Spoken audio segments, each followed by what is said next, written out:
بسم اللہ الرحمن الرحیم۔ شروع کرتا ہوں اللہ کے پاک نام سے جو بہت بڑا مہربان نہایت رحم والا ہے۔ دوستوں، بہنوں، بھائیوں اور بزرگوں، آج ہم خانہ جنگیوں کے بارے میں بیان کریں گے۔ تو دوستوں، خواجی حضرت علی رضی اللہ تعالیٰ سے اللہ کو خاموش بیٹھ نہیں گئے تھے۔ انہوں نے قتل و غارت گری اور فسادوں کی سازش کا ایک جال سا بچا دیا۔ حضرت علی رضی اللہ تعالیٰ عنہ، حضرت معاویہ اور حضرت عمرو بن عاص کو خانہ جنگیوں کے ذمہ دار ٹھہراتے ہوئے ان تینوں کے قتل کا عہد کیا۔ جب یہ حملے ہوئے تو قسمت کا کھیل یوں رہا کہ حضرت علی رضی اللہ تعالیٰ کو شہید کرنے میں کامیاب ہو گئے۔ حضرت معاویہ ان کے حملے سے بچ نہیں گئے اور ان کو معمولی سے زخم آئے۔ جس دن عمرو بن عاص پر حملہ ہونا تھا، اس دن وہ نماز کے لیے نہیں آ سکے۔ ان کی جگہ ان کے نائب قتل کر دیے گئے۔ حضور صلی اللہ علیہ وسلم کی سنت کے مطابق حکومت کرنے والے اور اسی سنت کے مطابق مسلمانوں کے معاشرتی نظام کو ڈھالنے کی کوشش کرنے والے خلفائے راشدین کی آخری کڑی حضرت علی رضی اللہ تعالی عنہ کی شہادت 20 رمضان سن 661 کو ہوئی۔ حضرت عثمان بن عفان کی شہادت سے جو طوفان اٹھ کھڑا ہوا، اس نے امت مسلمہ کے اتحاد کو بکھیر دیا تھا۔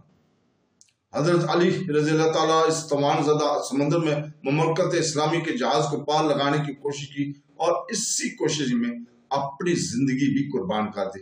کہا جاتا ہے کہ انہیں کوفہ میں سپرد خاک کیا گیا، لیکن واقعات کا نہایت باریک بینی سے مطالعہ کیا جائے تو ان کے مزار مبارک کے بارے میں کوئی واضح ثبوت نہیں ملتا، اس خیال سے کہ کہیں خارجی ان کے جسد خاکی کو تباہ نہ کر دے۔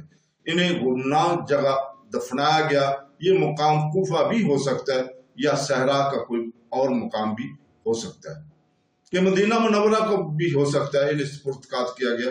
اس عظیم شخصیت کی تاریخ کا اس سے بڑا اخراج کیا ہو سکتا ہے؟ انہیں سب خلیفہ مسلمین تسلیم کرتے ہیں، چاہے وہ شیعہ ہو یا سنی، چاہے وہ زید ہو یا فاطمی۔ وہ تمام صوفیاء کرام کے محور کے کتب ہیں۔ وہ ایک بے مثال خطیب، ثابت قدمی کے مینار، انتہائی جری و بہادر، روحانیت کا ابلتا چشمہ تھے۔ کلاسیکی عربی قواعد و انہی کی ایجاد ہے۔ حضور پاک صلی اللہ علیہ وسلم نے انہیں میرا بھائی کہا، انہیں علم کا دروازہ سے تشبیہ دی۔ ان کے فصاحت اور بلاغت بھرے ارشادات نہج البلاغہ میں یکجا کیے گئے ہیں۔ ان میں ایک آفاقی جاذبیت ہے۔ دنیا بھر کے لوگ ان کے دیوانے ہیں۔ اسلام کی تاریخ میں کسی دوسری شخصیت کو یہ مقام حاصل نہ ہوا۔ تو دوستو، بہنوں، بھائیوں، یہ حضور پاک صلی اللہ علیہ وسلم نے مسلمانوں میں جو اتفاق پیدا کیا تھا، وہ اتحاد خانہ جنگیوں کی وجہ سے پارا پارا ہو گیا۔ حضرت امیر معاویہ نے حضرت علی بن ابی طالب کی خلافت کو للکارا اور ان کے ساتھ جنگ کی۔ یہ جنگ ایک تقتل کا شکار ہو کر رہ گئی۔ حضرت علی رضی اللہ تعالیٰ کی شہادت کے بعد حضرت امیر معاویہ نے خلافت پر اپنا حق جتایا اور ایک تجربہ کار سپاہی تھے۔ انہوں نے چاروں طرف پھیلی ہوئی سلطنت کی سرحدوں اور فوجوں کے جانب خصوصی توجہ متوجہ کرائی۔ حضرت معاویہ نے خلافت کی شبیہ بدل دی، اسے مشورہ اور انتخابی اصولوں سے نکال کر خاندانی وراثت میں تبدیل کر دیا۔ ان کے انتقال کے بعد ان کا بیٹا یزید تخت نشین ہوا اور اس سے حضرت علی بن ابی طالب کے بیٹے حضرت امام حسین رضی اللہ تعالیٰ سے بیعت کا طلب کی۔ جب اس کا جواب انکار کی صورت میں ملا تو حضرت امام حسین کے ساتھ حضور پاک صلی اللہ علیہ وسلم کی نسل کے کئی اور افراد کو بھی انتہائی بے دردی سے کربلا میں شہید کر دیا گیا۔ کربلا کے سہانے شیعہ سنی پھوٹ کو اور سخت بنا دیا اور اسلام کے سیاسی نظام شہادت کی نئی مثالیں قائم کی۔ اس اندرونی بچال سے نیا نظام اسلامی افواج کی کامیابی اور کامرانی کے قدم آگے بڑھتے ہی گئے، یہاں تک کہ شمالی افریقہ اسپین کو رونقتے ہوئے اسلامی افواج فرانس کے قلب تک پہنچ گئی۔ ادھر مشرق میں انہوں نے ملتان اور سندھ کو فتح کر لیا اور چین کے تانگ شہنشاہی افواج کو کے میدان جنگ میں شکست فاش دی۔ جیسے جیسے سلطنت کی سرحدیں وسیع ہوئی،